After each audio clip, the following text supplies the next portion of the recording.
Hi guys, welcome to Anushala by Anushree. Now we are going to continue with our lecture number 2 for class 9th economics chapter number 1 the village of Palampur. तो यहाँ पर हम अभी तक देख चुके हैं कि पालमपुर एग्जैक्टली विलेज कैसा था. ठीक है, कौन कौन सी चीज़ें यहाँ पर ऐसी थी जो पालमपुर को एक यूटोपियन विलेज बना रही है हमारी नज़र में कम से कम. ठीक है, क्योंकि यहाँ पर सारी चीज़ें एकदम हमें परफेक्ट सी लग रही हैं कि इलेक्ट्रिक कनेक्शन भी है, प्राइमरी स्कूल्स भी हैं, गवर्नमेंट हॉस्पिटल डिस्पेंसरी भी यहाँ पर अवेलेबल है. ठीक है, बट स्टिल ये हमारा मैटर नहीं है कि ये यूटोपियन है या नहीं है. हमारा मैटर ये है कि हम इसके थ्रू इकोनॉमिक एक्टिविटीज़ को समझने की कोशिश कर रहे हैं. ठीक है, इसके बाद हम देख चुके थे ये फैक्टर ऑफ प्रोडक्शन, जहाँ पर हमने 4 फैक्टर्स देखे: land, labour, capital and entrepreneur, या फिर जिसको हम ह्यूमन कैपिटल कह सकते हैं. देन हम इसके बाद आ रहे थे फार्मिंग इन पालमपुर पर, कि किस तरीके से विलेज एरिया जो है पालमपुर जो है यहाँ पर फार्मिंग हो रही है, बट कैसे. कुछ स्पेसिफिक फैक्टर्स थे, जैसे कि यहाँ पर ज़मीन जो थी वो फिक्स्ड थी ऑलरेडी. जितनी ज़मीन को प्रोडक्शन में लिया जा सकता था ले चुके थे लोग, है ना. कुछ वेस्ट लैंड्स जो थे उनको भी इन्होंने प्रोडक्शन में ले लिया. अब इसके बाद इनके पास यही ऑप्शन बचता है, if they want to cultivate much amount of crops but the land is fixed this much only. ठीक है, लैंड इससे ज़्यादा है ही नहीं, ले ही नहीं सकते इससे ज़्यादा. तो क्या करेंगे, कुछ ऐसी मेथड्स को यूज़ करेंगे जो प्रोडक्शन को इंक्रीज़ कर दें, लाइक मल्टीपल क्रॉपिंग. ठीक है, मल्टीपल क्रॉपिंग को यूज़ करेंगे. फिर हमने देखा था HYV सीड्स को यूज़ करेंगे, फर्टिलाइजर्स, पेस्टिसाइड्स, है ना, better methods of irrigation. All these things will be used by the farmers to increase the production even if the land is limited. ठीक है, अब समस्या ये आ गई थी कि ग्रीन रेवोल्यूशन तो आ गया था, पंजाब और हरियाणा के फार्मर्स ने काफ़ी सारा प्रॉफिट भी अर्न किया. ठीक है, they used HYV seeds, high yielding variety seeds. ठीक है, इरिगेशन भी किया, सेपरेट ट्यूबवेल्स भी लगाए, सब कुछ अच्छा था. लेकिन प्रॉब्लम ये है कि अब इतने सारे चीज़ों के चलते पेस्टिसाइड्स और फर्टिलाइजर्स के यूज़ बहुत ज़्यादा बढ़ने लगा. अंडरग्राउंड वाटर जो है इरिगेशन के लिए बहुत ज़्यादा उसको खींच लिया गया बाहर, है ना, using personal tube wells bye the farmers. और क्योंकि इनकी इलेक्ट्रिसिटी वगैरह भी माफ़ कर दी गई थी, इलेक्ट्रिसिटी बिल्स वगैरह, तो हर व्यक्ति अपने अपने खेत पर क्या लगा रहा था, पर्सनल ट्यूबवेल्स लगा रहा था. राइट, तो जिसके कारण अंडरग्राउंड वाटर जो है उसका बहुत ज़्यादा एक्सप्लॉइटेशन हुआ. अब क्वेश्चन ये उठ गया यहाँ पर, विल द लैंड सस्टेन. अगर आप इतना ज़्यादा फर्टिलाइजर्स और केमिकल पेस्टिसाइड्स वगैरह यूज़ करेंगे तो क्या लैंड जो है वो सस्टेन करेगा, मतलब लंबे समय तक सही हालत में रहेगा. क्या सॉइल जो है उसकी क्वालिटी ख़राब नहीं होगी, या क्या असर होगा हमारे ऊपर. ठीक है, so land being natural resource, हमें पता है कि लैंड जो है वो क्या है, एक नेचुरल रिसोर्स है. ठीक है, तो इसलिए ज़रूरी है कि हम उसका यूज़ जो है वो बहुत केयरफुली करें, है ना, क्योंकि अगर वो गड़बड़ हो गया, उसकी क्वालिटी ख़राब हो गई, तो अगेन नेचर उसको दोबारा से ठीक करने में काफ़ी लंबा समय ले लेगा, जितना हमारा ह्यूमन एग्जिस्टेंस तो अफोर्ड नहीं कर पाएगा कम से कम. ठीक है, साइंटिफिक रिपोर्ट्स क्या इंडिकेट करती हैं कि जो मॉडर्न फार्मिंग मेथड जब वो ओवर यूज़ करती हैं नेचुरल रिसोर्सेज को, मतलब जो हमारा लैंड है हम इसको भी ओवर यूज़ कर रहे हैं, ज़रूरत से ज़्यादा यूज़ कर रहे हैं. In many areas, green revolution is associated with loss of soil fertility due to increased use of chemical fertilizers. No doubt कि ये जो HYV सीड्स हैं या आपके फर्टिलाइज़र्स हैं, केमिकल्स, पेस्टिसाइड्स हैं, ये सारे के सारे इमीडिएट रिजल्ट तो देते हैं, इसमें कोई डाउट नहीं है. ठीक है, प्रोडक्शन तो बढ़ा देंगे ये, लेकिन when we are talking about long term, यहाँ पर सॉइल फर्टिलिटी का नुकसान हो जाता है ना. और सॉइल फर्टिलिटी कम होगी तो over the period of time, no matter आप कितने भी फर्टिलाइजर्स और पेस्टिसाइड्स और मैन्योर यूज़ करने लग जाएं, उसकी क्वालिटी ख़राब हो ही जाएगी. Continuous use of ground water for tubewell irrigation, उसने क्या किया, water table below the underground water table जो है उसको काफ़ी रिड्यूस कर दिया. Then environmental resources like soil fertility and ground water are build up over many years. इनको बनने में बहुत समय लगता है, रिन्यू होने में बहुत समय लगता है, लेकिन अगर ये इसी तरीके से हम इनको एक्सप्लॉइट करते जाएंगे यूजिंग केमिकल्स, तो क्या होगा, over the period of time ये इतने ज़्यादा डिग्रेड हो जाएंगे इनकी क्वालिटी कि इनको दोबारा से रिटेन करना मुश्किल होगा. ठीक है, इसलिए ज़रूरी है कि हम जो एग्रीकल्चर का डेवलपमेंट देख रहे हैं, फ्यूचर जो देख रहे हैं, उसको सेफ हैंड्स में रखें, है ना. ऑर्गेनिक मैन्योर का ज़्यादा से ज़्यादा यूज़ करें, ऑर्गेनिक फर्टिलाइजर्स का ज़्यादा यूज़ करें, ताकि सॉइल फर्टिलिटी बनी रहे और सॉइल क्वालिटी एनरिच हुई हो, है ना, डिग्रेड होने की बजाय एनरिच होती जाए.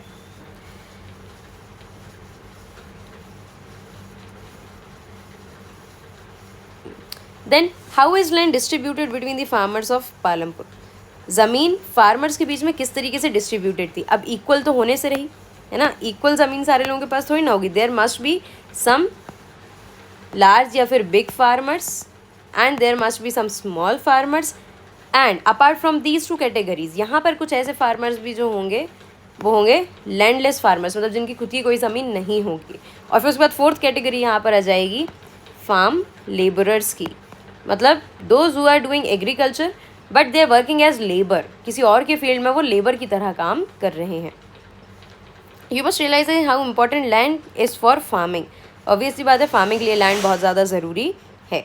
अनफॉर्चुनेटली सारे लोग जो एग्रीकल्चर में इन्वॉल्व हैं उनके पास खुद की ज़मीन नहीं है, सफिशिएंट लैंड नहीं है, ठीक है। पालमपुर में 1/3 of the 450 family are landless, यानी कि 150 फैमिलीज जो एग्रीकल्चर में इन्वॉल्व हैं दे आर एक्चुअली लैंडलेस, मतलब ये क्या कर रहे हैं, या तो ये किसी दूसरे के खेत पर काम कर रहे हैं या फिर ये फार्मिंग से ही हटके कोई दूसरी एक्टिविटी में इन्वॉल्व है, ठीक है। बाकी जो फैमिलीज बची उनमें से क्या है, उनमें से 240 फैमिली स्मॉल प्लॉट्स में कल्टीवेशन करती हैं, जैसे कि लेस देन 2 हेक्टेयर्स, ठीक है। And cultivation of such plot does not bring adequate income to the family of farmer, क्यों, क्योंकि अगर ये खुद कुछ ग्रो कर रहे हैं इतने से एरिया में तो अपने खाने के लिए भी तो निकालेंगे ना, ठीक है। सब्सिस्टेंस फार्मिंग जिसको हमको कहते हैं कि कुछ हिस्सा तो अपने लिए निकालेंगे, बाकी हिस्सा इतना नहीं होता है कि उसको बेच के कोई बहुत ज़्यादा प्रॉफिट या अर्न कर लें, ठीक है। In this figure you can clearly से कि ये जो डिस्ट्रीब्यूशन ऑफ लैंड है ये इक्वल नहीं है, ये अनइक्वल है। जैसे कि ये फील्ड है, fields like this, these are large fields, तो यहाँ पर जो फार्मर्स हैं ये खुद तो काम कर ही रहे होंगे हो सकता है, और साथ में दूसरे लोगों को फार्म लेबरर्स की तरह भी यहाँ पर रखे होंगे, but the small plots like this, ये देखो कितना कंजस्टेड है। तो यहाँ पर जो व्यक्ति काम कर रहा है उसके पास कोई सरप्लस इनकम होना आप एक्सपेक्ट वहाँ पर नहीं कर पाएंगे, ठीक है। ये केस स्टडीज़ वगैरह दी हैं, आई डोंट थिंक कि आप 9th स्टैंडर्ड में आ गए हैं तो आपको ये इतनी सी चीज़ें पढ़ के कोई भी बताएगा या ज़रूरत है इसकी, ठीक है, इतना तो आप इंडिपेंडेंट हैं। You can see large number of small plots scattered around the village in the picture, which picture, this one. These are cultivated by small farmers. On the other hand, more than half of the area of the village is covered by plots that are quite large in size. ये देखो लगभग आधे से ज़्यादा हिस्सा ऐसे plots ने cover करके रखा है जो कम फार्मर्स के पास है लेकिन आधे से ज़्यादा हिस्सा है, ठीक है। तो ये अनइवन डिस्ट्रीब्यूशन है। ऑब्वियसली बात है कि ये लोग रिच फार्मर्स होंगे या बड़े फार्मर्स होंगे तो ये दूसरों को लोन भी दे सकते होंगे और साथ में ये क्या कर पाते होंगे, लैंडलेस लेबर्स जो होते हैं या जो लैंडलेस फार्मर्स होते हैं उनको अपने यहाँ पे काम भी देते होंगे। These are what the activities which are involve in agriculture, ठीक है, फ्रॉम सोइंग सीड्स से लेकर पेस्टिसाइड्स और फर्टिलाइजर्स डालना, ठीक है, हल चलवाना, ये सारा का सारा फार्मिंग एक्टिविटीज़ में इंक्लूड होता है। Who will provide the labour, labour कौन प्रोवाइड करेगा, ऑब्वियस सी बात है या तो स्मॉल फार्मर्स करेंगे, ठीक है, जिनको अपने खेत पे काम करने के बाद एनर्जी और समय दोनों बच जाता होगा, ठीक है, और इनकम नहीं आती होगी तो ये क्या करते होंगे, दूसरे के खेत पर काम करते होंगे, ठीक है। उससे भी ज़्यादा कौन है वर्नरेबल, लैंडलेस फार्मर्स, ठीक है, फार्मिंग का काम तो कर रहे हैं लेकिन लैंडलेस है, उनकी खुद की ज़मीन नहीं तो दूसरे के यहाँ पर काम करेंगे, या फिर फार्म लेबर्स जिनको हम कह रहे हैं, ठीक है। Labour is the next necessary factor of production. Farming requires a great deal of hard work. We all know कि फार्मिंग या एग्रीकल्चर जो है it is one of the most difficult manual work to be done, ठीक है, और इसमें risk भी बहुत ज़्यादा होती है। Small farmers along with their families cultivate their own fields. वो तो स्मॉल फार्मर्स जो हैं जिनके पास छोटे छोटे से प्लॉट हैं ये अपने फील्ड में थोड़ी ना लेबर लगाएंगे, लेकिन इसका मतलब ये क्या कि एक अकेला व्यक्ति पूरा काम कर लेगा, नॉट पॉसिबल, ठीक है। So what will they do, they will be taking help of their family members, fine. Thus they provide the labor required for farming themselves. Medium and large farmer hire farm laborers. जिसका field थोड़ा सा बड़ा है या जो large farmer है वो क्या करेगा, वो अपने फील्ड पर लेबरर्स को हायर कर लेगा, ठीक है, काम करने के लिए, और उनको उतनी वेजेस या फिर सैलरीज दे देगा according to their work. Farm laborers come either from landless families or families cultivating small plots of land. We just discussed it, right? Unlike farmers, farm laborers do not have a right over their crops grown on the land. ठीक है, अब एक farm labourer है, इसे no matter कितनी भी मेहनत की हो इस फील्ड के ऊपर, लेकिन इस फील्ड की जो क्रॉप उगाई गई है उस पर इसका कोई अधिकार नहीं है. इसका अधिकार किस पर है? इसकी खुद की वेजेस पर. ठीक है, instead they are paid wages by the farmer for whom they work. Wages can be in cash or in kind. Example crop. ये जो वेजेस मिलेंगे इनको या तो ये कैश में हो सकते हैं कि हाँ भाई उतना पैसा इनको दे दिया जाए, या फिर काइंड. काइंड मतलब सामान या गुड्स जिसको आप कह सकते हैं. ठीक है, तो हो सकता है कि भाई अगर राइस की खेती इन्होंने करी है तो इनको एक पोर्शन मिल जाए राइस का. ठीक है, या मान लो इनकी अगर 100 रुपये दिन की इनकम बन रही है तो 100 रुपये का राइस इनको दे दिया. ठीक है, तो ये हो जाएगा receiving wages in kind. Sometimes labourers get meals also. कभी कभी इनको मील्स या वहीं पर खाना वगैरह भी मिल जाया करता है. Wages also. Wages vary widely from region to region, from crop to crop, from one farm activity to another, like sowing and harvesting. अब जैसे sowing और harvesting जो है, sowing और harvesting में क्या होगा, ये ऐसे फार्मिंग एक्टिविटीज़ में ऐसे पीरियड्स होते हैं जहाँ पर ज़्यादा लोगों की ज़रूरत पड़ती है ना. सोइंग यानी बीज बोते समय और हार्वेस्टिंग यानी कटाई करते समय. ठीक है, क्रॉप्स को जब आप हार्वेस्ट करते हो तो ये वो पीरियड है जहाँ पर सबसे ज़्यादा फार्म लेबरर्स की आवश्यकता होगी. ठीक है, तो ये सीजनल वर्क टाइप का हो जाएगा, है ना. बाकी साल भर ज़्यादा कुछ काम होता नहीं है तो लेबर्स जो हैं उनकी संख्या कम हो जाएगी. ठीक है, और वेजेस जो होंगी वो भी काम के अकॉर्डिंग मिलेगी. जितना इंपॉर्टेंट काम उतनी ज़्यादा वेज, जितना कम इंपॉर्टेंट काम उतनी कम wages. A farm laborer might be employed on a daily basis or for one particular farm activity like harvesting or for the whole year. Not necessarily कि अगर आप एक फार्म लेबरर हैं तो आपको थ्रू आउट द ईयर, है ना, पूरे ईयर के लिए काम मिल जाए.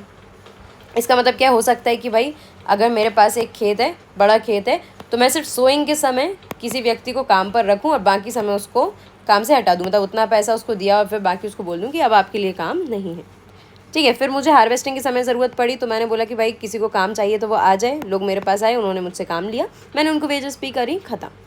ठीक है, लेकिन हो सकता है ना कि मैं एक व्यक्ति को हमेशा अपने पास एम्प्लॉयड रखूं कि आप मेरे खेत की क्या करेंगे, सिक्योरिटी देखेंगे कि कोई भी व्यक्ति या कोई भी जानवर जो है मेरी क्रॉप्स को ख़राब तो नहीं कर रहा. तो इसको क्या मिल रही है? ईयरली जॉब, है ना. इसको थ्रू आउट द ईयर एक जॉब मिल रही है, लेकिन बाकी लोगों को through out the year job नहीं मिल रही. सो इस तरीके से यहाँ पर काम होता है. मतलब एम्प्लॉयमेंट जो है वो भी डेली बेसिस पर भी मिल सकती है या फिर किसी एक पर्टिकुलर सीजन के लिए भी मिल सकती है और किसी को साल भर के लिए भी मिल सकती है. So these are the differences. अब जिन लोगों को कुछ पर्टिकुलर समय के लिए जॉब पर रखा गया, उनके लिए क्या मजबूरी होगी कि जब तक उनको यहाँ काम मिल रहा है they will be doing here, otherwise they have to find something another. ठीक है, they have to find another job. तो ये पेटी जॉब्स जो हैं हमेशा करते रहते हैं. ठीक है, कहीं पर इन्होंने लेबर का काम कर दिया, किसी के हाउस होल्ड वर्क में मदद करा दी. ठीक है, ट्रांसपोर्टेशन में कहीं हेल्प कर दी. तो इस तरीके से ये अलग अलग काम करके अपनी वेजेस को अर्न करते रहते हैं on a daily basis. Then capital needed in farming. Again it is the next most important thing.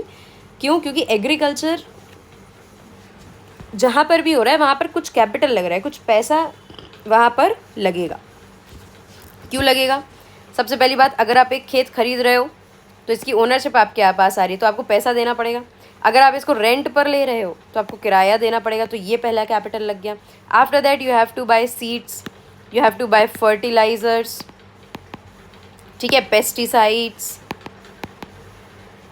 ये आपका एक डेली बेसिस का खर्चा है. ठीक है, वर्किंग कैपिटल जिसको हम कहेंगे. फिर अगर आपको ट्रैक्टर लेना है या आपको कोई मशीनरी लेनी है, हार्वेस्टर लेना है, तो ये सारा में भी क्या लगेगा? कैपिटल लगेगा. Right. Most small farmers have to borrow money to arrange for the capital. अब जो स्मॉल फार्मर्स हैं, ठीक है, स्मॉल फार्मर्स क्यों हैं? क्योंकि इनके पास एरिया कम है. एरिया कम है तो कम प्रोडक्शन तो कम इनकम. अब कम इनकम है तो सेविंग कम होगी या ज़्यादा? ऑब्वियस सी बात है कि कम.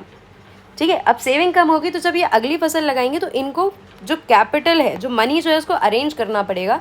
तो कैसे करेंगे? ये बड़े फार्मर से बोरो करेंगे, या तो ज़मींदार से या तो बैंक से, ठीक है। जनरली अगर हम विलेज एरिया की बात करते हैं तो बैंक के पास कम जाकर लोग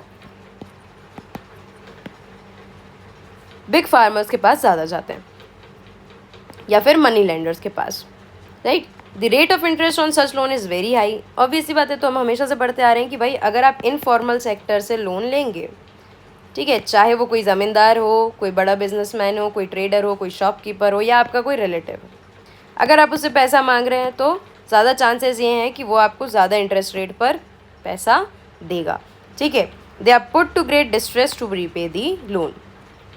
लेकिन वहीं पर अगर आप फॉर्मल सेक्टर से लोन लेते हैं, मतलब फॉर्मल सेक्टर क्या है, जैसे कि बैंक, तो यहाँ पर आपकी परिस्थिति के अकॉर्डिंग कम इंटरेस्ट रेट पर भी आपको लोन मिलता है और सिक्योरिटी ज़्यादा रहती है, राइट।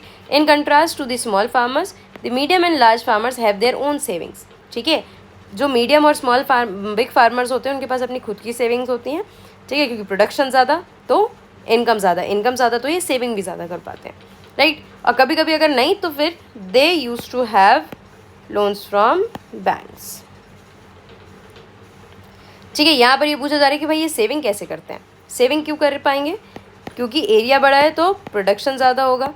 अब प्रोडक्शन ज़्यादा है तो जो इन्होंने सेविंग कर ली ज़्यादा इनकम होने के कारण, ये सेविंग का कुछ हिस्सा ये अगले साल क्या कर देंगे? इन्वेस्ट कर पाएंगे अपनी फार्मिंग में, ठीक है। तो इस तरीके से इनकी जो सेविंग्स हैं वो कैपिटल का काम करती हैं आने वाले सालों में, right.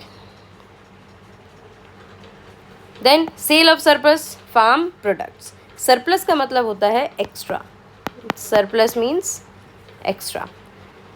Let's suppose that farmers have produced wheat on their land using 3 factors of production. The wheat is harvested and the production is complete. तो क्या होगा? पूरी wheat जो है, एक फार्मर ने अगर wheat ग्रो करी है तो क्या सारी की सारी wheat एक दिन में खा लेगा, या सारी की सारी स्टोर करके अपने घर में रख देगा? ऑब्वियसली नो, है ना। उसका एक पार्ट निकालेगा जो वो खुद की फैमिली के लिए रखेगा, और उसके बाद जो सरप्लस, उसके पास जितना भी एक्स्ट्रा बचेगा वो सारा कुछ सारा क्या कर देगा? मार्केट में बेच देगा। और जब ये मार्केट में बेचेगा तो इससे इसके पास आएगी इनकम, और फिर इनकम से ये क्या करेगा? अपने खर्चे निकालने के बाद, एक्सपेंडिचर निकालने के बाद ये कर लेगा सेविंग। तो ये जो सरप्लस बेचने से ही क्या आ जाती है? Saving, fine. They retain a part of wheat for their families consumption, और बाकी जो सरप्लस होता है उसको मार्केट में बेच देंगे, ठीक है। अब कम सरप्लस होगा तो कम इनकम आएगी, ज़्यादा सरप्लस होगा तो ज़्यादा इनकम आएगी, और सेविंग भी उसके ही अकॉर्डिंग यहाँ पर होगी, ठीक है। A part of the earning is saved. A part of the earning is saved and kept for buying capital for the next season. ठीक है, thus they are able to arrange for the capital for farming from their own saving, और उनको किसी से भी क्या लेना नहीं पड़ रहा? लोन नहीं लेना पड़ रहा है, या पैसे वो बोरो नहीं करने पड़ रहे हैं, fine. So this was all about कि पालमपुर में किस तरीके से फार्मिंग हो रही थी, कौन कौन से फैक्टर्स सामने आ रहे थे, और लोग किस तरीके से कैपिटल का जो है इंतज़ाम कर पा रहे थे, है ना, और सेविंग्स कैसे हो रही थी, सरप्लस क्या है, ये सारा कुछ हमने अभी तक समझ लिया है, ठीक है। अब हम देखते हैं non farm activities in Palampur. Non farm activities मतलब है तो इकोनॉमिक ही activities, but they are not related to farming और एग्रीकल्चर, ठीक है। तो क्या होगी? जैसे कि डेयरी, या फिर ट्रांसपोर्टेशन, या फिर कम्युनिकेशन, है ना। Only 25% of the people working in Palampur are engaged in activities other than agriculture, ठीक है। मतलब ज़्यादातर 75% ऑफ द पॉपुलेशन अगर हम अंदाज़ा लगाएं तो ये किस में एंगेज है? एग्रीकल्चर में। Dairy the other common activity. Dairy common activity क्यों है? क्योंकि यहाँ पर लोग क्या कर पा रहे हैं? डोमेस्टिकेशन कर पा रहे हैं ना। People feed there buffaloes on various kind of grass and the jowar and bajra that grows during rainy season, है ना। तो क्या होगा? अब ये काउस को पाल रहे हैं या बफेलोज को पाल रहे हैं तो they will be selling milk, right.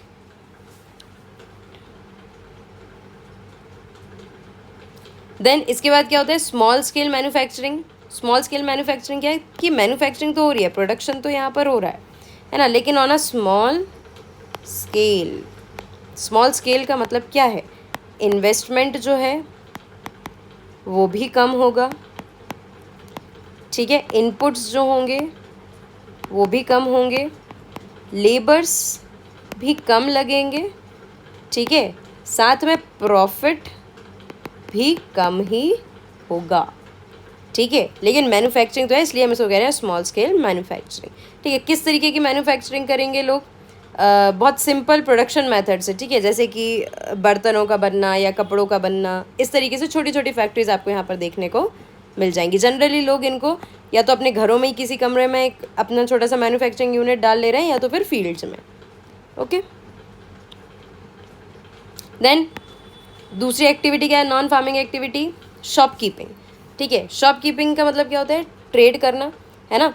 People involve in trade that is exchange of goods are not many in Palampur. छोटी छोटी सी दुकानें आपको ज़्यादा देखने को मिल जाएंगी, ठीक है। जैसे कि आप जनरल स्टोर्स देख लेंगे, छोटी छोटी सी, है ना, जो किस तरीके के बहुत अलग अलग सामान एक साथ बेच रहे हैं, ठीक है। स्टेशनरी भी बेच सकते हैं, किराना सामान भी बेच सकते हैं, और ये डेली बेसिस पर जो आइटम्स यूज़ होने वाले होते हैं, ठीक है, ये सब कुछ एक साथ बेच सकते हैं। A few families whose houses are close to the bus stand have used a part of space to open small shops, ठीक है। वो ईटेबल्स बेचते हैं, ठीक है, ताकि कुछ एक एक्स्ट्रा इनकम जो वहाँ से अर्न कर सकें, right. Then transport another non farm activity है, ठीक है। जैसे कुछ लोग ड्राइवर्स होंगे, सब माइट भी रिक्शा वाला, टोंगा वाला, जीप, ट्रैक्टर, ट्रक ड्राइवर्स, ये सारे लोग क्या कर रहे हैं? ट्रांसपोर्टेशन में हेल्प कर रहे हैं, ठीक है। अब ट्रांसपोर्टेशन में हेल्प कर रहे हैं, अगर एक व्यक्ति ट्रक चलाकर पैसा कमा रहा है, तो ये जो इसको वेजेस मिल रही हैं, ये तो इसकी इनकम हुई ना। अब इस इनकम में से इसके दो हिस्से होंगे, एक तो ये एक्सपेंडिचर कर देगा, खर्चा कर लेगा, और दूसरा ये करेगा saving. It means apart from the farming activities और भी दूसरी ऐसी इकोनॉमिक एक्टिविटीज़ होती है जिसमें जाकर व्यक्ति काम करके पैसा कमा सकता है, right. So this was all about the chapter. तो यहाँ पर हमने ये देख लिया कि भाई एग्रीकल्चर एक इकोनॉमिक एक्टिविटी है जहाँ पर जनरली विलेज पॉपुलेशन के ज़्यादा से ज़्यादा लोग जुड़े होते हैं, लेकिन apart from this non farm activities भी इम्पॉर्टेंट है। और जो अर्बन एरियाज़ होते हैं वहाँ पर हम ज़्यादातर देखते हैं कि लोग नॉन फार्मिंग एक्टिविटीज़ में ही इन्वॉल्व होते हैं, ठीक है। आप अर्बन एरिया में आएंगे तो वहाँ पर सर्विसेज भी आपको देखने को मिल जाती हैं, है ना। केवल ट्रेड नहीं देखते हम, सर्विसेज भी देखते हैं, जैसे कि टूरिज़्म है या कॉल सेंटर्स हैं, ठीक है, इंजीनियरिंग है, इस तरीके की बहुत सारी आपको दूसरी एक्टिविटीज़, इकोनॉमिक एक्टिविटीज़ भी देखने को मिल जाती हैं। So this was all about this chapter. यहाँ पर जितने भी ये छोटे छोटे से केस स्टडीज़ हैं, ये काफ़ी ज़्यादा सिंपल हैं। इनको लेक्चर में कवर करके ज़बरदस्ती बड़ा लेक्चर बनाने का कोई सेंस नहीं था, इसलिए मैंने कवर नहीं किया है। हाँ, अगर आपको इनमें से कुछ भी नहीं समझ में आता है, you can simply ask me in the comment section. अगर आपको ये चैप्टर समझ में आया है तो प्लीज़ लाइक करें, कमेंट करके मुझे बताएं, और अगर कोई डाउट है तो पूछना ना भूलें। Don't forget to like, comment, share and subscribe and keep watching. Thank you so much.